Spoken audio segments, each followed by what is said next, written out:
ongoing thing.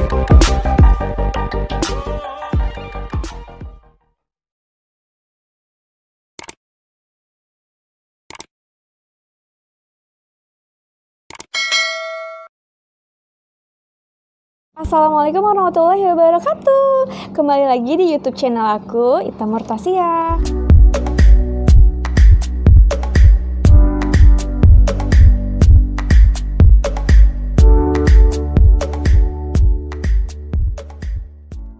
Bagi kalian, seorang pelajar maupun seorang mahasiswa tentu tidak asing lagi dengan yang namanya karya ilmiah.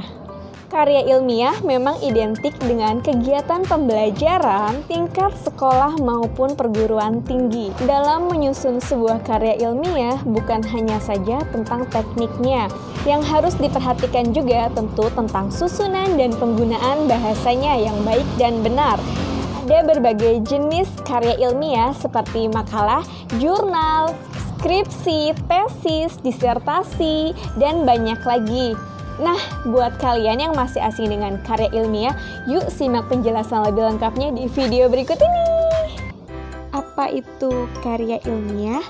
Karya ilmiah dalam bahasa Inggris berarti scientific paper, yaitu laporan tulisan yang memaparkan hasil penelitian atau kajian mengenai suatu masalah yang telah dilakukan oleh seseorang atau sebuah tim dengan memenuhi etika dan kaidah keilmuan yang ditaati dan dikukuhkan oleh masyarakat umum.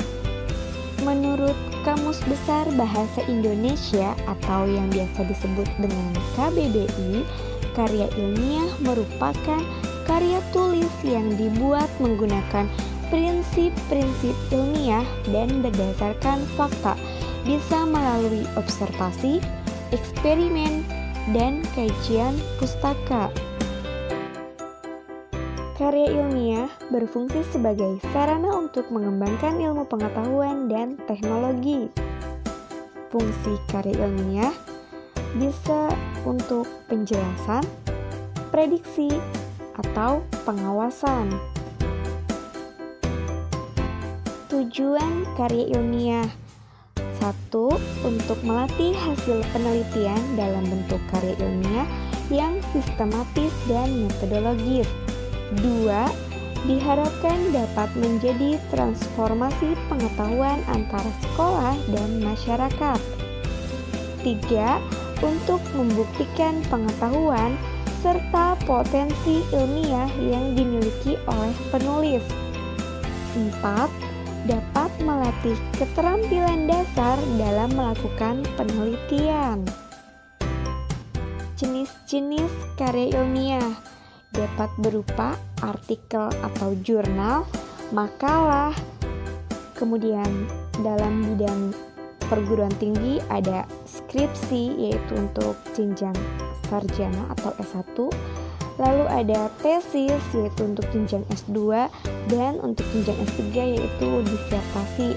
Ada juga jenis laporan praktikum atau yang lainnya seperti kertas kerja dan paper.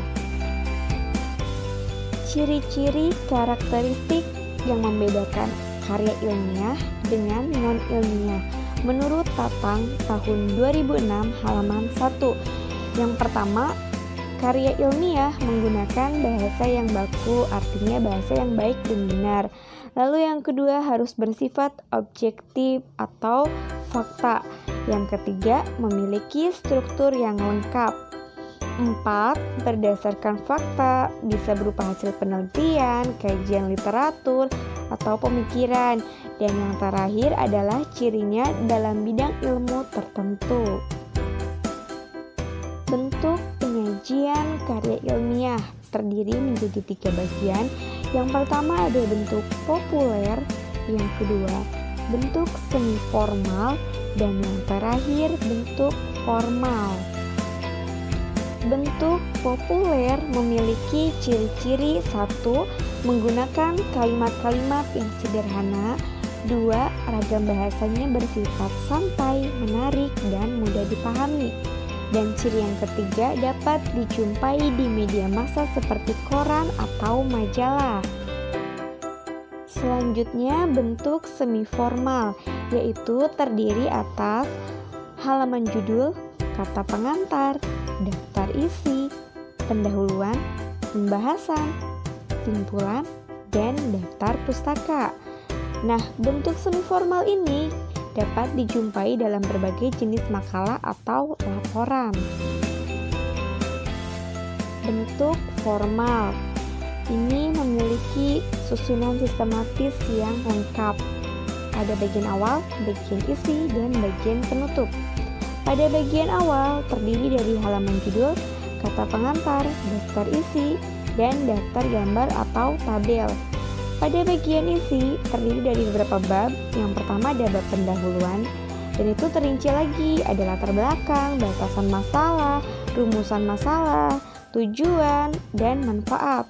Lalu yang bab kedua ada pembahasan atau hasil dari penelitian berupa kajian teorinya, dan pembahasannya dibahas dalam bab 2.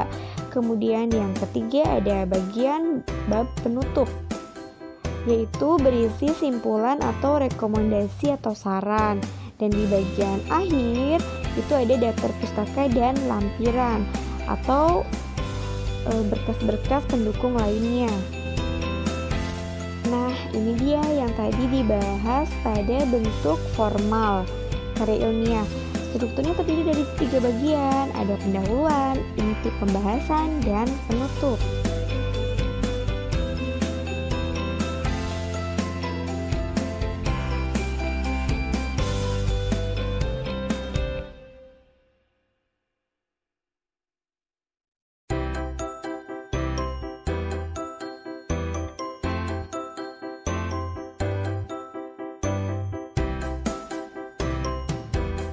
Selanjutnya ada kaidah kebahasaan karya ilmiah. Yang pertama, menggunakan diksi atau pilihan kata yang bersifat impersonal, karena ini dibuat oleh seseorang atau pribadi saja. Lalu yang kedua, karya ilmiah banyak menggunakan kalimat pasif. Yang ketiga, menggunakan bahasa yang reproduktif. Dan ciri kaidah kebahasaan yang terakhir adalah menggunakan ragam bahasa yang lugas dan bermakna denotatif, yaitu makna yang sebenarnya.